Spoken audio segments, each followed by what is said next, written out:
Hi everyone, you're watching Good for the Game TV. It's Monday night. It's time for Use It or Lose It.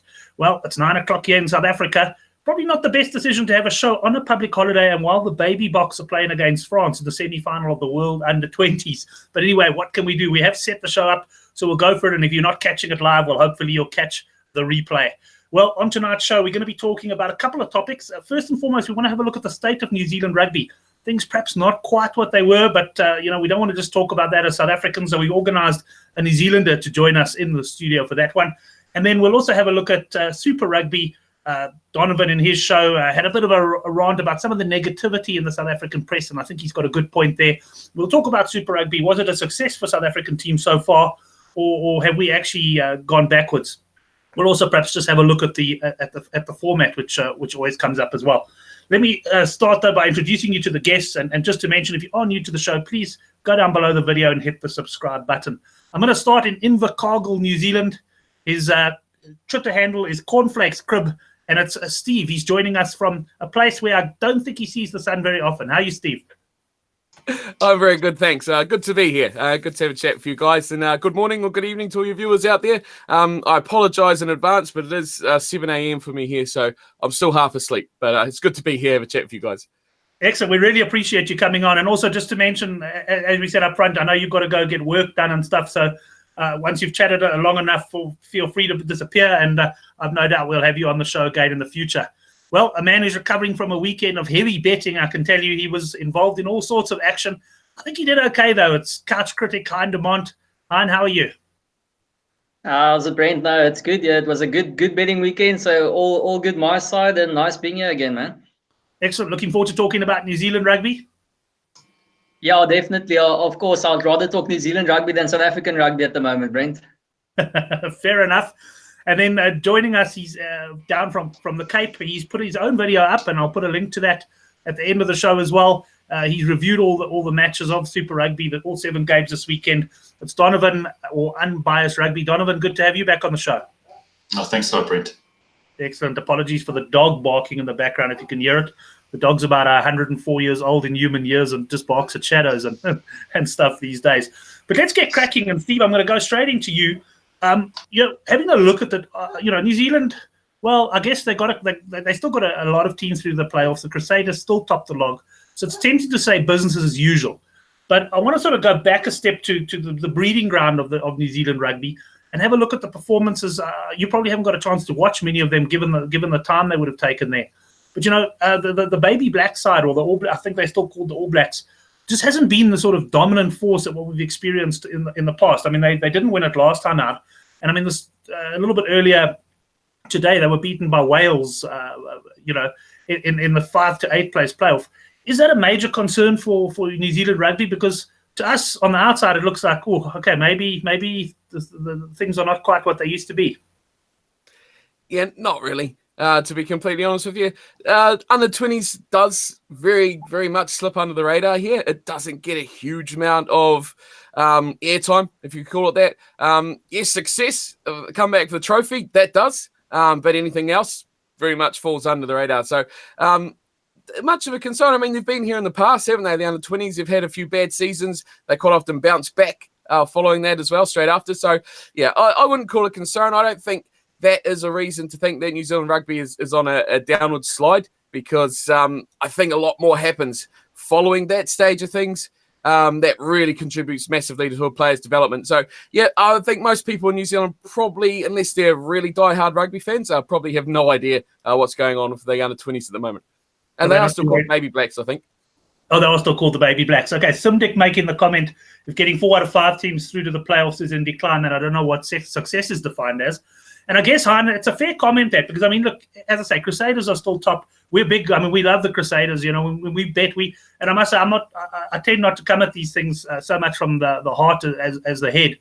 But there was also perhaps a couple of surprising results in Super Rugby where we've got a few draws, the Sharks drawing against the Crusaders, a few more victories there in past seasons. Perhaps, I suppose if we South Africans taking a bit of hope, maybe they don't have the invincibility of old.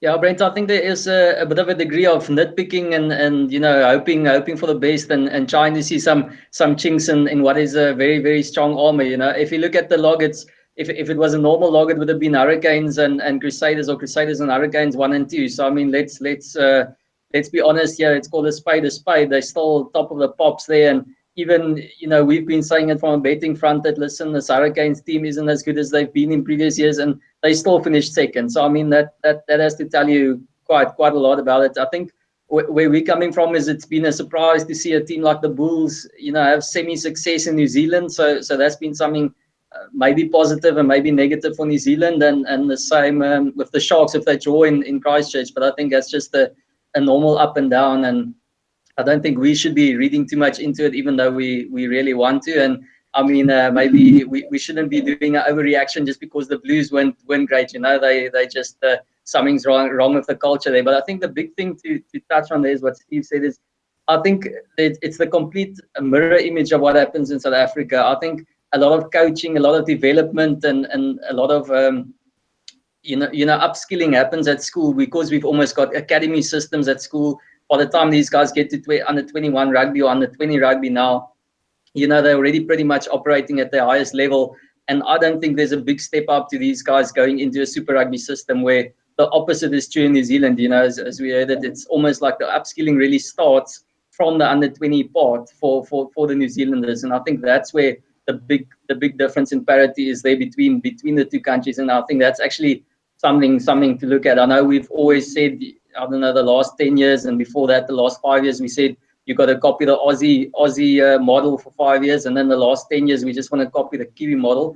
And the big thing is you've got to have something that works for your country. But definitely, I think our shortage is really getting some upskilling and some knowledge in there. I mean, just look at Ronan O'Gara stepping into that Crusaders setup and bringing something new. And I think that's maybe where the South Africans are missing something. So no, let's not fool around. Yeah, we're definitely still a big step behind the Kiwis. No doubt about that in my mind either. But Donovan, let me bring you in there. Do you think the Kiwis are still the same powerful force? I mean, it's always difficult.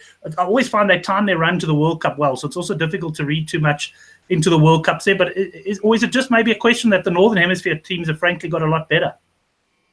Yeah, look, I think Han's absolutely right. I think there's absolutely no drop off. And this afternoon I decided to go look at the stats, because the stats don't normally lie, and I think the average percent for the last 10 years is 87% win record. Any professional team in the entire world would love to have an 87% win record. And in the last couple of years, I think it's only, it's still 90%, 100%. So yeah, I think it's just flash in the pan. I do feel that a lot of the other nations are maybe catching up a little bit, especially up north. The one thing that I think New Zealand exports a hell of a lot of is coaches. So as a South African, I don't see us ever having a South African, a New Zealand coach. But it's they're not dropping off at all. I just find it strange, because you can read in the news sometimes in New Zealand, even though the All Blacks win, they get lambasted for the way they won, and you think, jeepers, just seems bloody hell, win's a win. Fair enough. Let's go across to Steve there. I think the latest comment on the live chat by Simdik there saying, New Zealand people want the teams to win well and give out hidings, not win the way the Sharks won this week against the Stormers. But the reason I came onto this was I was particularly looking at the sort of ground roots level. And in the past, I'm a big fan of the Under-20 World Cup. And yes, you've had odd bad years, but you've also had some dynamic teams that have come through and sort of fed into the system. And when I watched New Zealand against the Baby Box the other night, I just got the feeling that they weren't the game breakers of old them. I know in our schools as well, we're finding, there's quite a lot of pressure from parents and that often for children not to play rugby.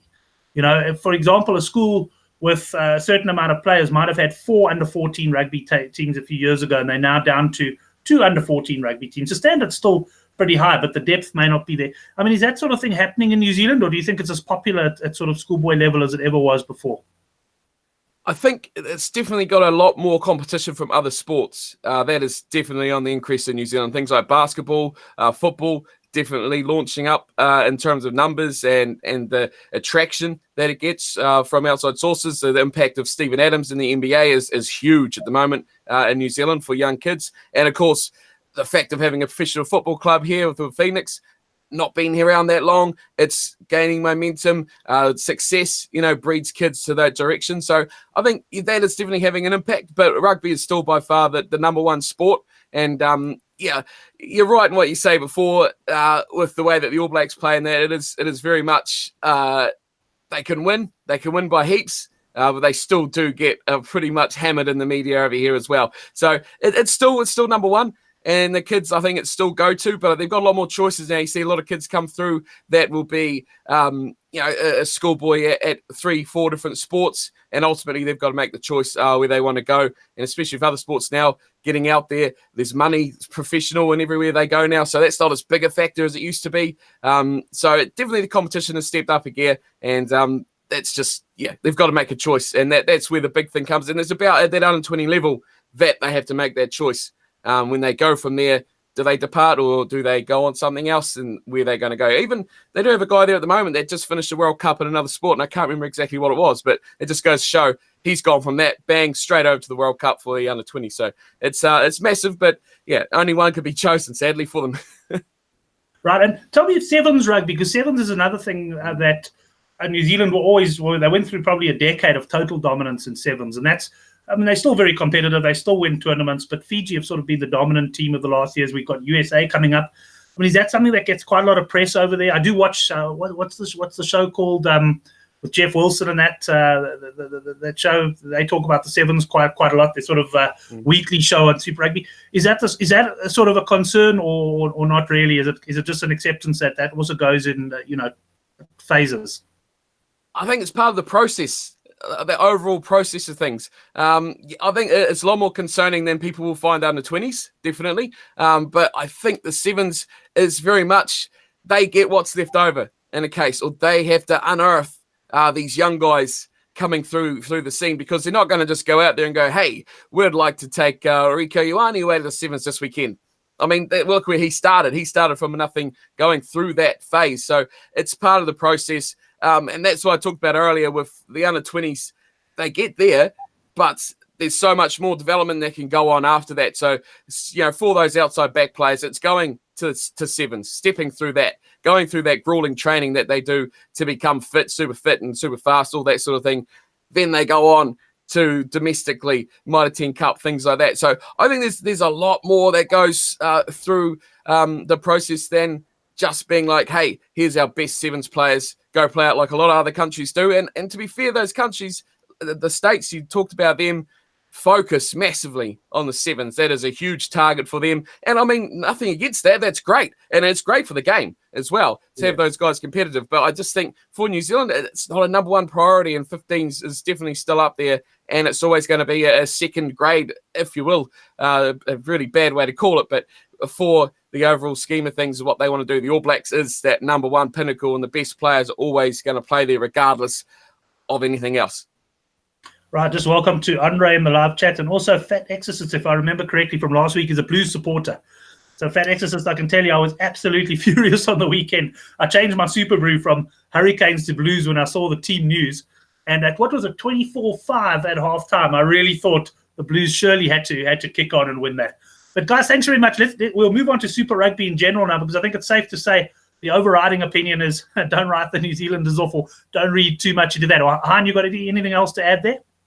Yeah, Brent, I think the only thing that you can look at what maybe is something that caught your eyes. You got to remember that the New Zealanders also come through a golden age. They've set the bar extremely high with your Carters, Richie McCaws, and even now Ryan Crotty coming to the end, Ben Smith, Brodie Retallick, even though he's probably still got some left in him.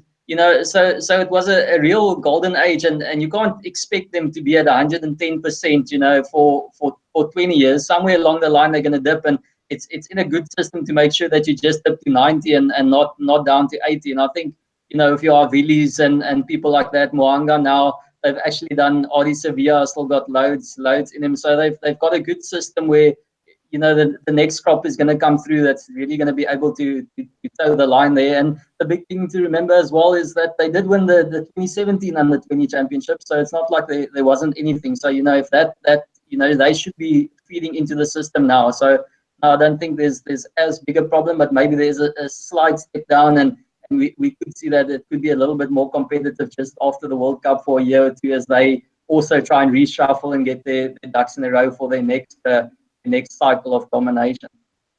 Excellent. Well, we'll see what happens. Yeah, maybe I was reading a little bit too much into that Baby Blacks performance. I just was very disappointed with them against the Baby Box the other night. Felt they offered very little in attack, which, yeah, for me is just very strange for a New Zealand side. Donovan, let's go on to you now and talk a little bit about the Super Rugby playoffs, because we've got a situation where we thought we might get the extra South African team in there. The Lions could have put the Highlanders out if they'd got a bonus point there in Pretoria. It was a cracking game of rugby. But overall, and I've seen you make the comment, and I've seen lots of people make the comment, that this has actually been a great Super Rugby competition. People tend to be negative about it. And in particular, people, and we're probably the worst at it ourselves in South Africa, we're very negative about our own teams. And I know in your video, you had a bit of a go at the general media for that. Yeah, I was super frustrated. I was super excited when I woke up on Sunday. I was going, geez, my team's made the knockouts. They haven't made the knockouts since 2013. Super happy. And then I go put on the computer. First news item I see, don't read anything into it. All our teams are going to lose. And I thought, geez, it hasn't even been 12 hours and our media's already knocking our teams. And I thought, no, come on. This is just ridiculous. And everywhere I go, there's a death of Super Rugby. This is changed. South African rugby's dead. And I'm just reaching a point where I'm going, bloody hell, come up with a few solutions as opposed to just picking out all the problems all the time. Just frustrates me. Credit where credit is due. And Steve, let me ask you. I mean, we've spoken about New Zealand, and I guess, yeah, there's probably certainly after this weekend, in little doubt that New Zealand rugby is still very strong, the way the Chiefs and the Highlanders and all of that performed over and above the Crusaders. But how do you guys view South Africa now? Obviously, we play you first game in the World Cup. I mean, the loser of that game makes the quarterfinals. It's probably as simple as that. And in fact, some might argue the loser of that game might have an easier run to the final because they'd probably avoid England in the semis. But, how do you guys see it from a South African point of view? Do you think we've had a pretty good Super Rugby, or is it more of the same? Oh, no. A lot better. No, South Africa is definitely taking the thoughts of New Zealanders definitely by storm. Massively is the touring. To come over to here.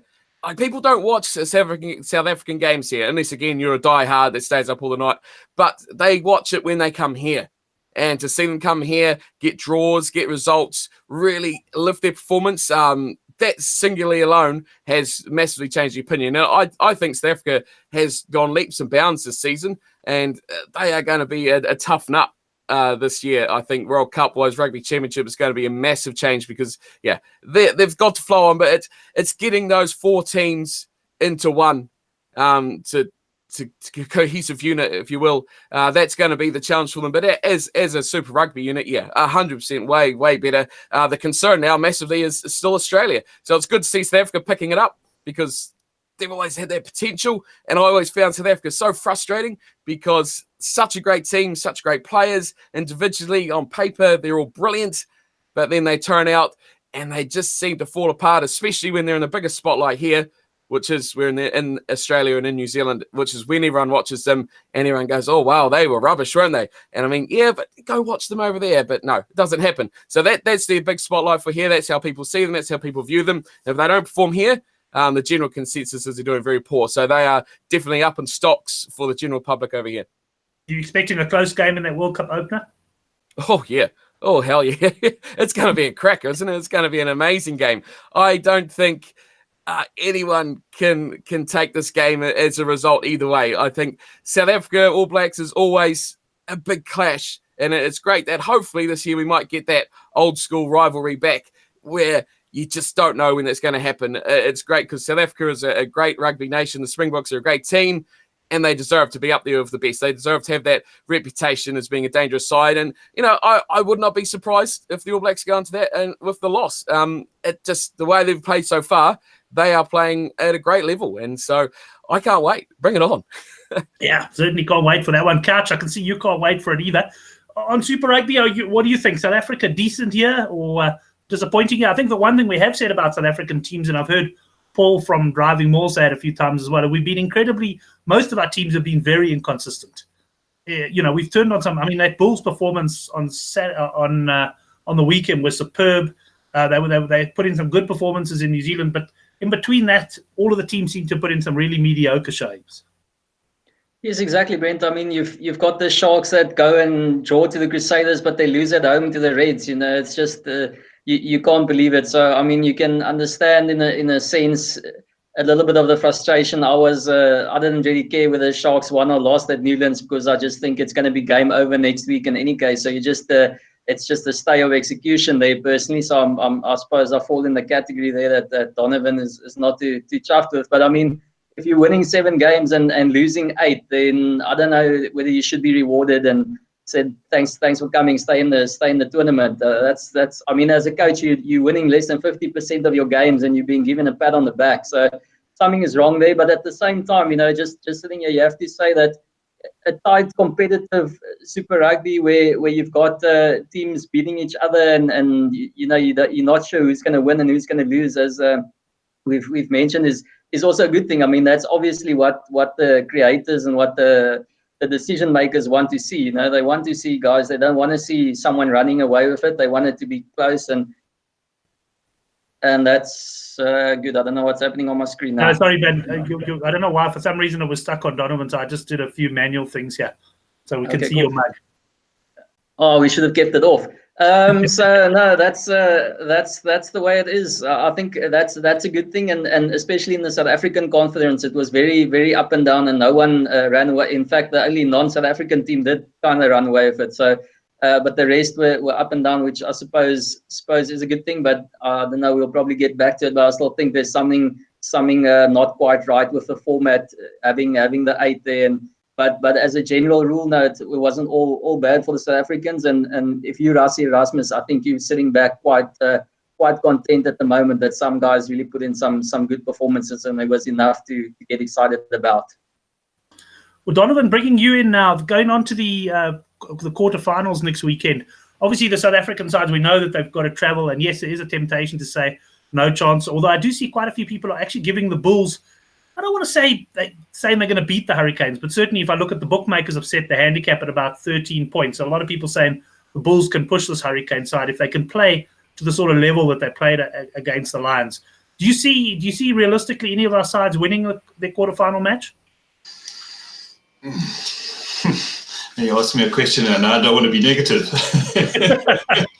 Try and answer that one if you can.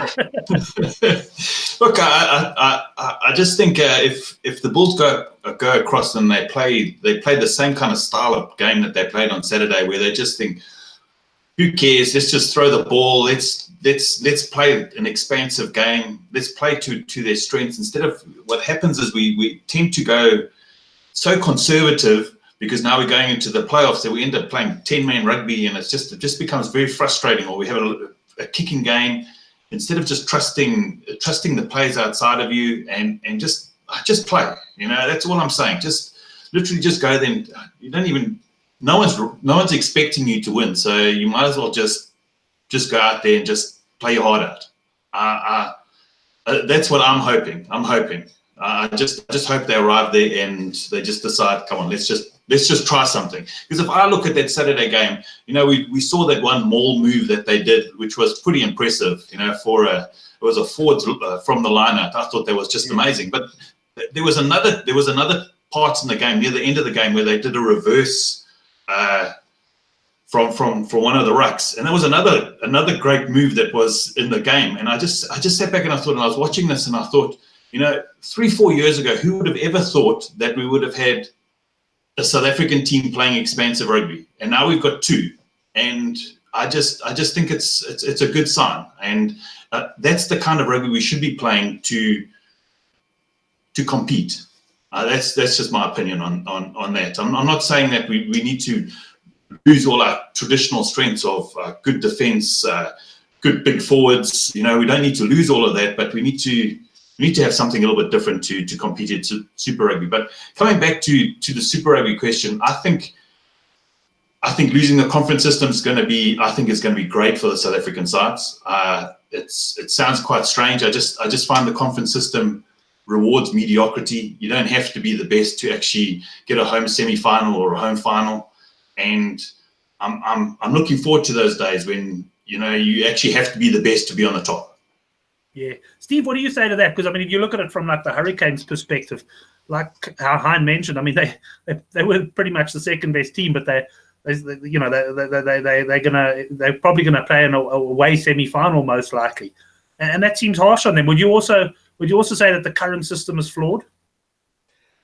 In that regard, yeah, I would agree with that. Just it's the same old thing, isn't it, for New Zealand sides? Because quite often you would have 1 and 2 coming from New Zealand. Quite often there's the Hurricanes as well that are involved in that. Yeah, I agree 100%. It does reward mediocrity. You see teams that probably don't deserve to be there that are, and vice versa. This year I don't think it's been too bad in the fact that you probably say the Brumbies have played pretty well, especially the last half of the season. But previous years, definitely that's been sides that you'd say probably should chop them out earlier and be done with it, and maybe even replace them with other sides. But when you've got 8 going through, it does give you a good chunk of the competition going through the playoffs, doesn't it, straight away? But yeah, I think it will definitely be an enhancement if you've got all the top teams, effectively. You play the best, you get those positions, and you're up there. And I mean, the Hurricanes ended with more wins than the Crusaders, yet they still sit down in that wild card spot, don't they? So yeah, they should feel aggrieved, but you've got to do what you got to do. And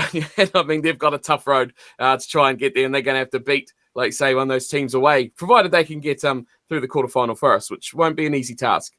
Yeah, it should be quite a competitive game there. Just looking at the quarterfinals, Steve, do you see the 4 home wins here, or do you think any of them could be lined up as a potential upset?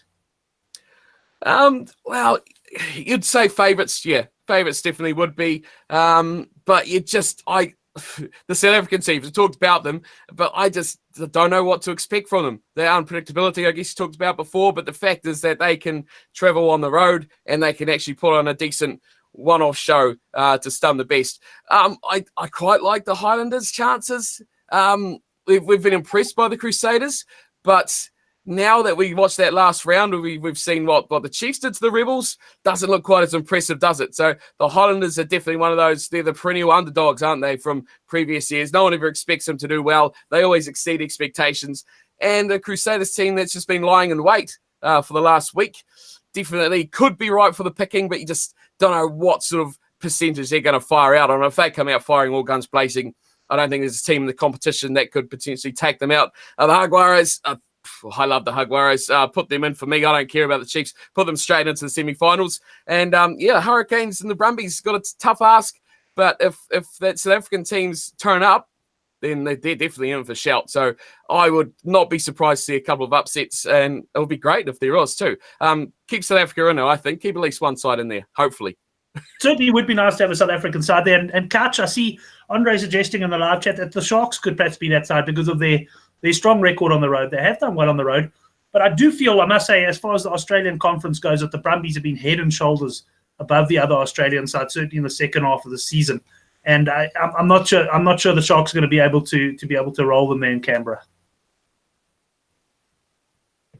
Yeah, the Brumbies have been seriously impressive. I've always said they're the one Australian team that's got a very solid set piece. So, you can't just go there and mug them, bully them up front and then try and match them at the back. So that's the big issue of the Brumbies, and it's good to actually see them in the, as Steve said, the second half of the tournament. They really caught fire and got that momentum going and did what they did best. So I was pretty impressed with them. But if there's one team that could be beaten away, I was actually lining that one up. But you never know if the Sharks, if they pitch up there in that different kind of mood, then it could be a long day at the office for them, and the Brumbies will just technically dissect them and pull them into the ground. They're a very tactical team, so they'll be very diligent in doing that. So any holes there, and they'll utilize it. I was actually, unfortunately, Steve, I'm in the opposite camp there. I think if there's one I'd had to pin down as a certainty, it's the Crusaders. I think the Islanders are plucky fighters, but I think they're about 20 pounds too light in this heavyweight battle. So I think they're going to come up short there. Maybe the Crusaders come out a little bit cold and the Islanders catch them napping. But after that, I think as soon as they settle into rhythm, and I actually think the week might have been a good thing. I think when the Crusaders lost it a little bit, they had their minds off the game a little bit. They got ahead of themselves, and I think now they're in knockout mode, and that's when this real Crusaders team comes out to battle. They've hardly had their best first choice team out on the park, and this time there's no hiding. We're going to see it, and I think the Chiefs and Crusaders would have been a better match, because the Chiefs are just that one team where if they're on song and everything just sticks for them, they go out to skelter and they can pull off something incredible. And that's the problem that the Jaguares are going to face. I love the Jaguares, and I actually think they're probably the second best team in the tournament. So hopefully, I'm hoping they pull it off, because it would be sad, if they come unstuck against a lower team, if you will. Let's go to Donovan there. Donovan, I'm fancying the Chiefs to push the Jaguares very close. I've just been impressed with the Chiefs in their last two games, coming from 20-0 down against the Crusaders in Fiji, and then obviously winning big last weekend against Australian opposition. But Jaguares, they've done nothing wrong this season. They've topped the South African Conference. They start worthy favourites. But I've got this one earmarked as one that could go to the away team. It could. I don't see it happening. I just think the Jaguares they've built a lot of depth. They've got a lot of depth from their bench. I think their bench is very impressive this year. Their discipline's rock solid. And I still have a feeling that the Jaguares are going to take it. I don't think travel factors are going to be a big issue. I just think the Jaguares have so much firepower up front, and especially in the back. I honestly feel they probably have one of the best backlines in the competition by far. The closest team maybe to them is maybe the Hurricanes have the same kind of firepower in the back line. But I still see it. I think Buenos Aires is a hard place to go play, and the Chiefs could do it. They have won a lot of their away games, and they do have, when they're on song, they're on song. But I just don't think they have this. They don't have the same kind of game breakers in their back line, the same as the Jaguares. I think that all they've got at the moment is they've got ALB, and that's probably it in their back line. Whereas if you look at the fairly, I can't remember the other guy's name, but there's so many players in that Jaguares side that are X factor. So I have to disagree with you, and I honestly feel that the Jaguares are going to take that. Right. Okay. Yeah. No, I haven't. I just think it's going to be a close one, but certainly looks like the four home teams will probably go through. Andre just gave us an update on the baby box game. We're actually trailing France 14-7 at the break. So, guys, I don't think we have to push the show any longer than necessary in terms of the fact that Steve has to get to work, and we want to watch the second half of the baby box game. So, unless anyone's got anything to add, Couch, anything else from your side? No, Brent, the only thing I wanted to say is that, I've been a big proponent from making the tournament a different format so that you don't have number 8 playing against number 1. But I understand that probably the reason is to keep those middle guys interested. You don't want to have, with 2 games to go, you've got teams that have got nothing to play with. They can't be knocked out. Obviously, we need to have a knockout system or something in place there where you get knocked out if you finish bottom or close to the bottom, then to try and keep those guys, going, because otherwise, and you're not going to have fans in the stadium watching dead rubbers. As we saw this weekend, a dead rubber just, it isn't the same. It doesn't quite work. So I understand the issue, but I'd still, maybe have a smaller tournament. We talked about it last week, have an A and a B division, and you play like the New Zealanders do. You still play guys in the other division as well, but you've got a top division, and it's only 8 guys, and at the end of it, you only got the semi-finals. Or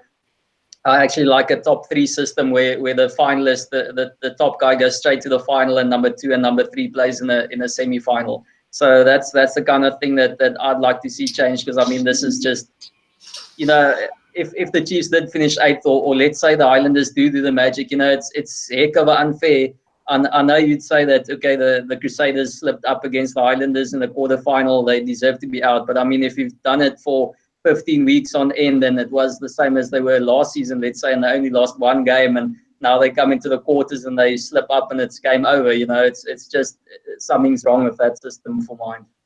Yeah, well, Andre mentioning in the chat, if Bulls win and Highlanders win, then the semi-final takes place in Pretoria. He's suggesting competition knockout floor. Although I guess, you'd argue that if the Highlanders could beat the Crusaders away, well, that's pretty good. And I suppose, then they go to the position on the table. So it is a bit of a confusing system. Donovan, anything else from your side? Well, all I'm going to say is that until Saturday afternoon after the Bulls game, at the moment, I still think the Bulls are going to win the competition. So, I'll leave it at that because it's how I play the lotto. Until I read the numbers, I'm the winner. So I'll do it that way. Excellent. Well, and when's your next show you're doing? You're going to preview the quarterfinals? Yeah, I'll probably do it on Thursday. Excellent. And Steve, coming across to you, what are your plans for the week as far as YouTube goes? You're going to be previewing the quarterfinals with Paul, or is he doing that one on his own? Yeah, most likely you'll be teaming up with Paul again to have a look at the quarterfinal matches. But yeah, always a lot going on the channel. Heaps of videos going out just about every single day if I have time. So that's the plan. But yeah, previews coming out and just usual content coming from me if anyone's tuning in already. Excellent. Well, that's great. Just to mention, we do have our rugby betting show. That's Thursday night South African time at 9 o'clock. The Handicap Rugby Chat That Matters. We had a cracking weekend last weekend, so we've all got our pockets lined and ready to fire this weekend. Thanks very much to my three guests. Steve, in particular, thanks for you for making the effort to get up early and come on the show. Really appreciate it. Thanks, Couch. Thanks, Unbiased Rugby. And guys, I'll put some useful links down below this video as well. You could subscribe to our weekly newsletter and also our rugby forum thread, which is also very interesting on Good for the Game for information. And thanks to the guys who did maybe not watch the Baby Bok game and join us in the live chat. I think most of them were from New Zealand. Thanks very much, guys. Thanks, chaps.